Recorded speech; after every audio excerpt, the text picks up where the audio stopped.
Hello and welcome. In this video we are going to be looking at the very basic bits of story structure. So if you've watched the previous video on introductions, then this will be familiar to you. If not, I'm just going to go through it really quickly. So in the hook, you need to hook the reader in. If you're going fishing, you need to have a hook on your line, otherwise it's not going to work. So your first chapter, your first paragraph, your first sentence need to be strong. They need to introduce some reason why the reader should keep reading.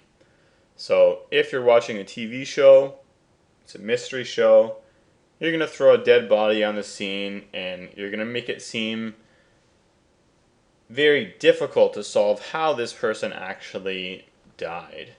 So that would be one example of a hook. Commonly, TV shows do this with a teaser, a 30-second bit that shows something really weird, some sort of mystery. Breaking Bad does this very well. Other shows do as well, but you need a hook. Usually they tease you for a little bit. They don't show you exactly what's going on. They introduce some element of mystery, pulls you in, you want to keep watching. The introduction, or the first page, first chapter, whatever, should introduce the main character, the central conflict, and the setting. Okay, so that's what your introduction needs to do. Then you get to the body paragraph. Okay, so the body needs to contain conflict. Absolutely. So person versus nature, person versus society, or person versus self. In PvP, person versus person, it doesn't necessarily need to be two humans. It could be a person versus a zombie, or a person versus multiple zombies, or vampires, or monsters, whatever. Two individuals who are going against one another. It doesn't need to be literally the two people fighting to the death. If one person wants to get the goblet of immortality and someone else wants that as well, that would be person versus person. Person versus nature. If you had a person who was in a plane, it crashed into the mountains, snow everywhere, no food, radio's broken, person versus nature. They're trying to survive against nature. If you have a person in a jungle and the person is fighting against natural dangers, such as the wildlife, that would also be considered person versus nature. Person versus society. One example would be a poor person who's trying to move up in the world. They have to face a lot of problems societally imposed on them in order to succeed. If you had a police officer who was researching a crime and potentially the prime candidate is a prominent politician, then he would have to face a lot of red tape probably in order to catch that person. So that would be a person fighting against the society they're living in, trying to accomplish some goal. Person versus self. This would happen if the person, they had a fear of heights, for example. In the first scene, you can introduce this, for example, by having them cross a rope bridge and they're very scared. And then maybe in the climax, they have to, jump off a cliff onto a small platform in order to successfully retrieve the goblet. Whatever. Those are your main types of conflict. Next, you need to have at least 3 complications or actions which lead up to the climax. If you're writing a novel, you need to have a lot more, obviously. When novel writing, you're probably going to have at least one complication where you just hit your main character over the head with it. And it brings them to their knees. They think about giving up.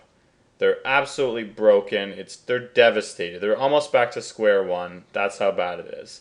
So in mystery, you think you have the crime solved. You bring the person in and you find out it's not that person.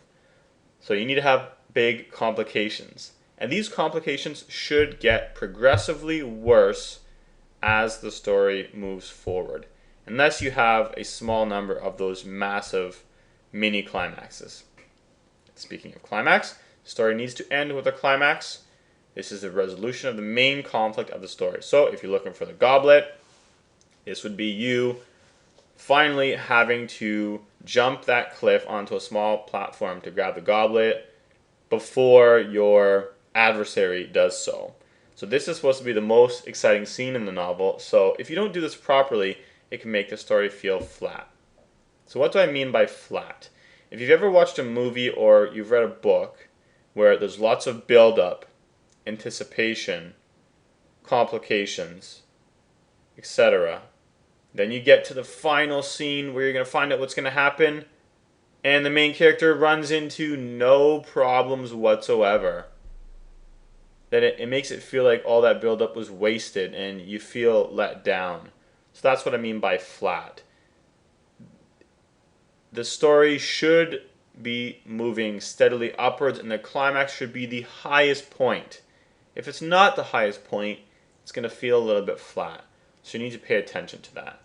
So let's just quickly look at an example. So the Three Little Pigs. Good example, very simple. So if you're writing it from the wolf's perspective, you could start with a hook.